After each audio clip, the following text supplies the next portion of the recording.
오늘 우리에게 주신 하나님의 말씀 사무엘하 3장 31절부터 39절까지 함께 읽도록 하겠습니다. 다윗이 요압과 및 자기와 함께 있는 모든 백성에게 이르되 너희는 옷을 찢고 굵은 배를 띠고 아브넬 앞에서 애도하라 하니라. 다윗 왕이 상여를 따라가 아브넬을 헤브론에 장사하고 아브넬의 무덤에서 왕이 소리를 높여 울고 백성도 다 우니라. 왕이 아브넬을 위하여 애가를 지어 이르되 아브넬의 죽음이 어찌하여 미련한 자의 죽음 같은고 내 손이 결박되지 아니하였고 내 발이 착고에 치이지 아니하였거늘 불의한 자식의 앞에 엎드러진 같이 내가 엎드려졌도다 하매 온 백성이 다시 그를 슬퍼하여 우니라. 석양에 뭇 백성이 나와 다윗에게 음식을 권하니 다윗이 맹세하여 이르되 만일 내가 해지기 전에 떡이나 다른 모든 것을 맛보면 하나님이 내게 벌 위에 벌을 내리심이 마땅하니라 하나매 온 백성이 보고 기뻐하며 왕이 무슨 일을 하든지 무리가 다 기뻐하므로 이날에야 온 백성과 온 이스라엘이 넬의 아들 아브넬을 죽인 것이 왕이 한 것이 아닌 줄을 아니라.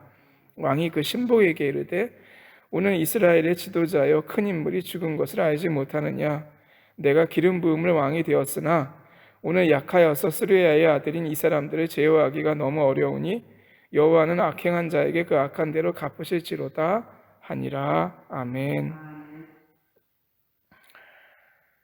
오늘 본문에서 다윗은 아브넬을 죽일 의도가 없었기 때문에 애도하면서 그의 장례식을 치러주면서 금식하면서 이 모든 것에 대해서 나는 결백하다. 하지만 기름 부은 왕이 되었으나 내가 사람들을 제어할 수가 없어서 특히 스루야의 아들 요압과 아비세 제어할 수 없어서 너무 힘들다. 여호와는 악행한 자에게 그 악한 대로 갚으실지로다. 이렇게 이야기하는 것으로 마무리가 됩니다. 그런데 하나님 아버지 앞에서 생각을 해보게 됩니다. 그 악한 대로 갚으실지로다. 그것은 하나님께서 주시는 말씀이 이미 틀림없습니다. 그런데 그것이 우리 모두에게 적용될 때, 또 이 말을 한 다윗에게 적용이 될 때, 또한 하나님 아버지 앞에서 전혀 새로운 것들이 드러날 수밖에 없다는 것을 저희가 느끼게 됩니다. 다시 말해 이 말씀 앞에서 저희는 죄인일 수밖에 없다는 뜻입니다. 다윗이 사울의 죽음 이후에 하나님께 여쭤본 다음에 응답을 받고 헤브론으로 올라갑니다. 그곳은 해발 약 900m이고 샘이 20개나 있는 지역이기 때문에 많은 부하들과 함께 가서 아마 정착할 수 있는, 주변에 피해를 덜 끼칠 수 있는 남쪽의 거의 유일한 지역이었을 겁니다. 그런데 이 헤브론에서 다윗이 이전부터 조금씩 드러나기는 시작했었는데 권력을 향한 의지를 드러내게 됩니다. 하나님께서 사람에게 무엇인가를 맡기셨을 때 그것을 순수한 마음으로 하게 되는데요. 또 사람의 마음에 이거 재밌다, 잘 된다, 하고 싶다, 그러면서 자기 의지가 들어가면서 잘 되게 하기 위한 인위적인 방법을 쓰게 되기 시작하는 것이죠. 하나님의 순수한 것과 이 사람의 권력 의지가 부딪힐 때에, 그리고 그것이 이렇게 이상하게 짬뽕이 될 때에 어려운 일이 발생을 하기를 시작합니다. 이 헤브론에서 그가 이런 일을 하기 시작했다는 것이 어디서 드러나냐 하면 그의 결혼 가운데 드러납니다. 거기서 계속해서 결혼을 하고 자녀를 낳게 되는데요.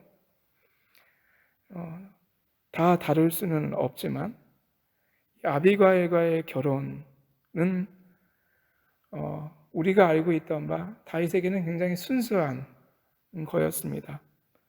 그러나 어떤 사람들은 그녀의 재산과 갈렙 그리고 유다 지파의 지지를 얻기 위해서 결혼했다고 이야기도 합니다. 저는 그런데 그 말을 믿고 싶지 않습니다. 성경이 그렇게 이야기하고 있지 않고 또 이 아비가일이나 그녀의 자녀는 나중에 이른바 정략 결혼했다는 것으로 알려져 있는 여인들이나 그 자녀들과는 달리 권력 투쟁에 참여하지 않기 때문입니다. 그러나 예를 들어서 구스왕 달메의 딸 마아가 압살롬의 엄마가 되는데 이 여인과의 결혼은 분명하게 사울 다음에 이스라엘의 왕이 된 이스보셋을 압박하기 위한 것으로 보입니다. 이 그술이라는 지역이 이스라엘의 동북쪽 위의 국경지대에 위치하고 있는 나라입니다. 그런데 군대장관 아브넬이 사울의 군대장관 아브넬이 이스보셋을 데리고 도망가서 왕국을 유지하는 곳이 이스라엘의 동북쪽 끝 마하나임입니다. 그런데 하필이면 다윗은 거기 가본 적도 없는데 이 마하나임 위에 있는 구슬이라는 나라의 딸을 데려와서 결혼을 합니다. 이것은 분명히 정치 결혼입니다. 또 각 아내들이 자녀를 하나만 낳았을 리가 없기 때문에 여기에는 그녀들의 장자만 기록되어 있는 것으로 보입니다. 정치적 이유로 결혼한 아내들과 사이에서 낳은 자녀들은 역시 모두 다 정치적 욕망을 갖고 있고 문제를 일으키게 됩니다. 그 유명한 암논 그리고 압살롬 서로를 철저히 경계하기도 하고 시기하기도 합니다. 다윗의 이러한 결혼을 통해서 이스라엘 전체를 앞당겨 가지고자 했던 욕망은 신명기 17장 말씀을 위반한 것이었고 왕은 아내를 많이 가지지 말라. 하나님께서 아시고 하신 이야기죠.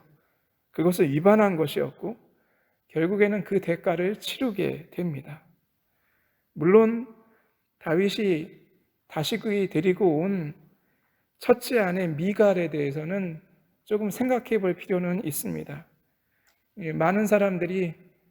많은 분들께서 이 미갈을 다윗이 다시 데리고 오는 이야기가 다윗이 너무 잔인하다고 이야기를 합니다.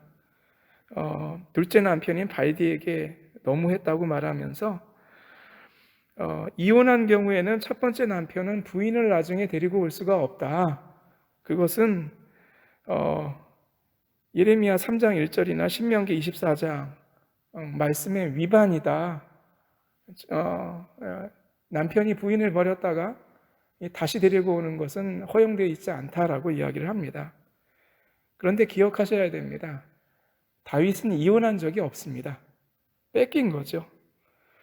고대 근동 지방의 법률에 따르면 첫 남편이 포로가 되었거나 추방당했다가 돌아온 경우에는 원래 아내를 데려오는 경우가 종종 있었습니다.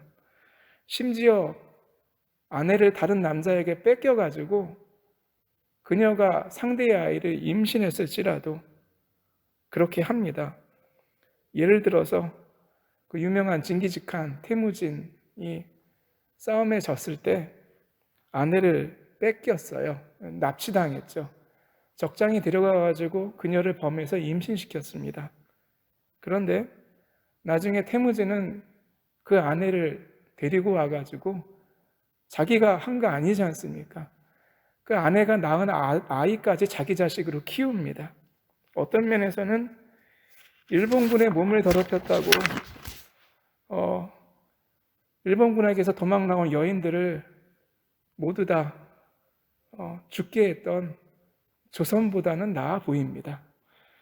이런 관점에서 봤을 때 다윗은 자신이 가진 당시의 정당한 법적인 권한 하에서 행동을 했던 걸로 보입니다. 나는 미갈과 이혼한 적이 없다. 이 말을 다윗은 이혼의 한 과정으로서 이혼을 하게 되면 신부 지참금으로 냈던 걸 돌려받게 돼 있거든요. 근데 다윗은 나는 그녀를 양피 100개를 주고 데리고 왔다. 즉 나는 지참금을 냈었고 돌려받은 적이 없다. 즉 나는 이혼한 적이 없다는 것을 우회적으로 표현했던 것으로 보입니다. 그래서 미가를 물건 취급한 게 아니라 사실관계를 이야기하는 겁니다. 그래서 성경 말씀은 이를 죄라고 하지 않고 있고, 두 번째 남편이었던 발디도 울면서 쫓아오다가 결국 포기를 한 것으로 보입니다. 그러나 그럼에도 불구하고 이 다윗이 미가를 다시 데리고 오는 게 왕국의 승계권을 위한 작업이지 않았나 하는 의심은 피할 수가 없습니다. 그리고 이러한 다윗의 행동은 유감스럽게도 나중에 솔로몬에게 그 영향을 미치게 됩니다. 그래서 솔로몬이 많은 결혼을, 정치적인 결혼을 하지 않습니까? 그것이 문제가 됩니다. 그런데 서두가 좀 길었는데 여러분들이 읽고 계시는 사무엘서 하 2장부터 3장까지의 주요 포인트는 사실상 더 이상 사울도 아니고 다윗도 아닙니다. 그보다는 요압과 아브넬입니다. 다윗이 이렇게 왕국을 넓혀가기 위한 인위적인 힘을 가하면서 이 요압이라는 사람과 아브넬이라는 사람이 그 밑에서 2인자 싸움을 하는 것을 용인하게 됩니다. 내버려 두게 됩니다.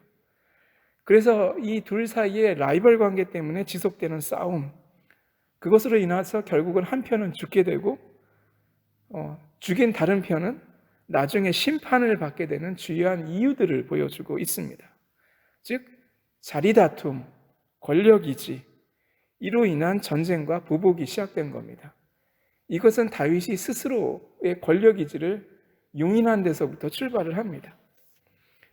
여러분들이 아시는 것처럼 사울의 죽음 이후에 이스라엘은 사울의 친척이자 군대 장관이었던 아브넬과 협의해서 이스보셋에게 기름을 붓게 됩니다.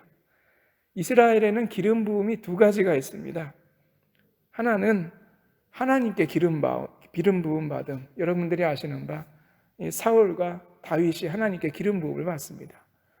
근데 이 둘의 기름 부음 받은 이야기를 자세히 뜯어보면 또 한 번의 기름 부음 받은 이야기가 있습니다. 그것은 백성들에게 기름 부음을 받는 이야기입니다. 그래서 사울은 나중에 전쟁에서 승리해서 길갈에서 새롭게 하는 의식이 필요했고, 다윗 같은 경우에는 여러분들이 자세히 읽어보시면 유다 사람들이 와서 기름 붓는 장면이 나옵니다. 하나는 하나님과의 계약, 두 번째는 백성들과의 계약입니다. 그런데 이스보셋은 하나님께 기름 부음 받은 적이 없습니다. 그냥 정치적으로 백성들에 의해서, 특히 아브넬의 힘에 의해서 기름 부음을 받게 됩니다. 그것은 나라를 유지해서 계속해서 권력을 차지하고자 함이었습니다. 그래서 나라가 둘로 갈라지게 되고 내전 상태에 빠지는데, 사실 이 안에는 요압과 아브넬의 힘겨루기가 들어가 있습니다. 즉 정권 실세들끼리 통일 과정에서 미리 힘을 정리하려고 했던 겁니다. 그들은 신앙이 아니라 힘을 믿었고 이를 얻고자 싸웠기 때문에 비극이 이미 결정돼 있었습니다. 아브넬은 먼저 싸움을 걸어서 요압과 부딪혔지만 얻은 것이 없었고, 요압은 이 싸움에 기꺼이 응했다가 여러분들이 아시는 것처럼 동생인 아사엘을 잃었습니다. 중요한 것은 서로 간의 미움과 증오는 커진 상태이지만, 그러나 전쟁터에서 요압의 동생 아사엘이 죽은 거기 때문에 죄송합니다. 법적인 문제는 없습니다. 전쟁터에서 서로 죽고 죽인 것은 원수의 피를 갚는 것하고는 다른 문제입니다. 예를 들어서 도피성으로 도피해야 되거나 그런 하등의 이유가 없습니다. 그런데 요압은 화가 굉장히 많이 난 거죠. 복수하리라. 그런 상태에서 아브넬이 사울의 첩이었던 리스바를 범합니다. 이 이야기 자체들이 이 다윗의 왕국이 어떻게 하나님 나라로부터 이탈하고 있는가를 여실하게 보여줍니다. 새벽에 드릴 말씀인지 모르겠는데, 근동에는 이전부터 왕의 첩이나 아내를 취하는 행동이 있었습니다. 그거는 그 취한 사람이 왕이 계승자라는 뜻입니다. 이상하게 들리시겠지만 그 전통에 따르면 사울의 첩하고 아내는 원래 이스보셋이 취하는 게 맞습니다. 예. 나중에 여러분들이 아시는 바 이제 압살롬이 왜 다윗의 후궁들하고 잠을 자느냐, 그걸 아히도벨이 의도했느냐, 그것은 근동의 전통이 그렇기 때문입니다. 그런데 율법은 그거 절대 용인하지 않습니다. 혐오스러운 일입니다. 아브넬이 그렇게 리스바를 범해가지고 왕위를 넘보려고 했던 것도 아닌 것 같습니다. 그런데 이스보셋은 그렇게 의심을 했던 것 같습니다. 그냥 아브넬은 성경 말씀을 자세히 분석해 보면 그냥 죄송합니다. 사울의 첩이었던 리스바가 좋았던 겁니다. 어떤 사람은 이 리스바의 가 누구냐의 그 단어를 죄송합니다. 길거리 여인, 창녀로 해석을 하기도 합니다. 여하간 그것이 이스보셋에게 들키게 되니까 이스보셋이 의심을 하죠. 그랬더니 화가 나가지고 아브넬이 했던 유명한 말, 성경에 딱 한 번만 나온다는 말, 내가 개대가리냐. 여기서 이제 개대가리냐는 말은 죄송합니다. 내가 분별 못하고 암호하거나 관계를 가지는 개냐. 근데 그 말이 맞습니다. 스스로가 시인한 겁니다. 스스로가 분별을 못하고 조절을 못했던 겁니다. 그래서 부닥치게 되었고, 유감스럽지만 북쪽의 2인자나 남쪽의 1인자나 똑같은 실수를 범하고 있었습니다. 그게 너무 창피했고 이스보셋에게 지적당하니까 자기 조카뻘인데 너무 화가 나가지고 이스라엘과 베냐민 장로들에게 이야기를 합니다. 그들은 원래부터 다윗이 통치하기를 원했기 때문에 이야기가 순조롭게 진행이 됐습니다.